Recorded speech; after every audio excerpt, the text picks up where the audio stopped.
जरा सोचिए, क्या हो अगर किसी के परिवार का पूरा इतिहास उनके जन्म से भी बहुत पहले किसी चर्म पत्र पर लिख दिया गया हो। गैब्रियल गार्सिया मार्केज की इस कमाल की रचना में हम बुएंदिया परिवार की 7 पीढ़ियों की कहानी देखेंगे, जिनकी किस्मत पहले से ही तय थी। जानते हैं, ये लाइन इस उपन्यास का आखिरी वाक्य है, एक ऐसी चेतावनी जो पूरी कहानी में गूंजती रहती है। ये हमें बताती है कि बुएंदिया परिवार के लिए कोई दूसरा मौका था ही नहीं। तो चलिए देखते हैं कि वो इस अंजाम तक पहुंचे कैसे। हर बड़ी कहानी की तरह ये कहानी भी एक सफर से शुरू होती है। होजे आरकादियो बुएंदिया और उर्सुला इग्वारन, ये दोनों अपने अतीत के सायों से भागते हुए एक नई दुनिया बसाने के लिए एक खतरनाक दलदल को पार करते हैं। शुरुआत में मकोंडो एकदम जन्नत जैसा है, एक ऐसी दुनिया जहां चीजें इतनी नहीं हैं कि उन्हें अभी नाम तक नहीं दिए गए हैं। ये एक ऐसी जगह है जहां रोज की जिंदगी में जादू कुछ इस तरह घुला मिला है जैसे हवा में सांस। सोचकर देखिए, एक ऐसी दुनिया जहां दादी माँ कालीन पर उड़ सकती हैं या मरे हुए लोग रात के खाने पर आ जाते हैं और किसी को जरा भी हैरानी नहीं होती। बस यही है जादुई यथार्थवाद, और यही चीज इस उपन्यास को इतना अनोखा बनाती है। और फिर बाहरी दुनिया दस्तक देती है।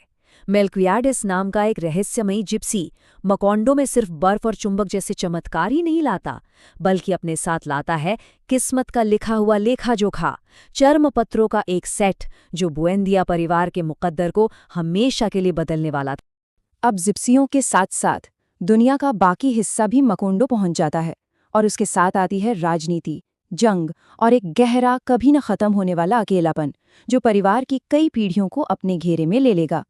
ये नंबर 1 आदमी की कहानी है, कर्नल ऑरिलियोनो बुएंदिया, होसे अरकादियो का दूसरा बेटा।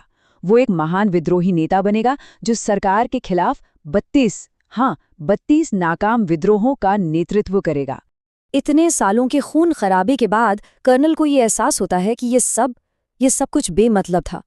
वो एक टूटे हुए इंसान की तरह घर लौटता है और अपने आखिरी दिन सोने की छोटी छोटी मछलियां बनाने में बिताता है, जिन्हें वो पिघला देता है और फिर से बनाना शुरू कर देता है, एक कभी न खत्म होने वाले बेमानी चक्र में। जंग के बाद एक नए तरह का हमलावर आता है, इस बार हथियारों के साथ नहीं बल्कि तरक्की के वादे के साथ। लेकिन जैसा कि बुएंदिया परिवार जल्दी ही सीखेगा, हर तरक्की की एक कीमत होती है।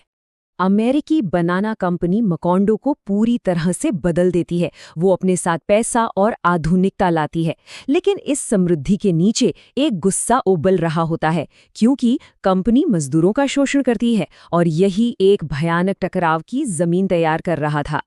जब हड़ताल कर रहे मजदूरों का बेरहमी से कत्ल करके उनकी लाशों को समुद्र में फेंक दिया जाता है, तो मानो आसमान ही फट पड़ता है। और ठीक 4 साल 11 महीने और 2 दिनों तक लगातार बारिश होती रहती है। ये सिर्फ बारिश नहीं, ये एक प्रलय है। ये मकोंडो की समृद्धि को तो धो ही देती है, लेकिन उससे भी बुरा ये होता है कि ये उसकी यादों को मिटा देती है। शहर धीरे धीरे सड़ने लगता है और अपनी ही कहानी भूलने लगता है। तो सवाल ये है कि बुएंदिया परिवार इस त्रासदी से बच क्यों नहीं पाता? क्योंकि वो समय के एक चक्र में फंसे हुए हैं। वो इतिहास को बार बार दोहराने के लिए, वही गलतियां बार बार करने के लिए जैसे अभिशप्त हैं। इस चक्र का सबसे बड़ा सबूत है ये नाम। होजे अरकादियो नाम वाले मर्द हमेशा जोशीले और ताकतवर होते हैं, जबकि ऑरिलियोनो शांत और अकेले रहने वाले। और पीढ़ी दर पीढ़ी यही किरदार, यही गलतियां दोहराई जाती हैं। परिवार की कुल माता उर्सुला, जो एक सदी से भी ज्यादा जीती हैं, इस पैटर्न को सबसे पहले पहचानती है। उसे एहसास होता है कि उसका परिवार कहीं आगे नहीं बढ़ रहा, बस एक ही जगह पर गोल गोल घूम रहा है। तो इस चक्र को चला क्या रहा है? असल में ये 3 ताकतवर चीजों का संगम है। उनका गहरा एकांत, जो उन्हें एक दूसरे से जुड़ने ही नहीं देता। ये उन्हें अपने इतिहास से सीखने से रोकता है। और इस सबके ऊपर मंडराता है परिवार का एक भयानक राज, यानी अनाचार का डर।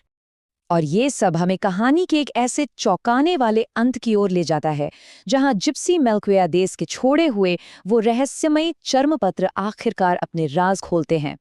एक पूरी सदी के इंतजार के बाद बुएंदिया खानदान का आखिरी चिराग ओरेलियानो आखिरकार उस कोड को तोड़ देता है। वो उन चर्मपत्रों को पढ़ना शुरू करता है, ये जाने बिना कि वो अपने ही परिवार की किस्मत का ताला खोल रहा है। और फिर वो हैरान कर देने वाला सच सामने आता है।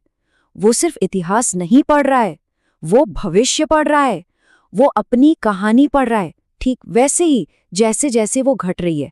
हर एक बात, हर एक घटना, सब कुछ पहले से ही लिखा हुआ था। और जिस पल वो आखिरी शब्द पढ़ता है, भविष्यवाणी पूरी हो जाती है। एक प्रलयंकारी तूफान मकोंडो पर टूट पड़ता है और उसे और बुएंदिया परिवार की हर एक याद को दुनिया के नक्शे से ऐसे मिटा देता है जैसे वो कभी थे ही नहीं। बुएंदिया परिवार की कहानी को अक्सर लैटिन अमेरिकी इतिहास के उतार चढ़ाव वाले चक्रों का एक रूपक माना जाता है, लेकिन ये हम सबसे एक बहुत गहरा सवाल भी पूछती है। क्या हम अपनी किस्मत खुद लिखते हैं, या हम सब बस उन कहानियों के किरदार हैं जो पहले ही लिखी जा चुकी हैं? अगर किसी को अपनी कहानी का आखिरी पन्ना पढ़ने का मौका मिले, तो क्या वो उसे पढ़ेगा?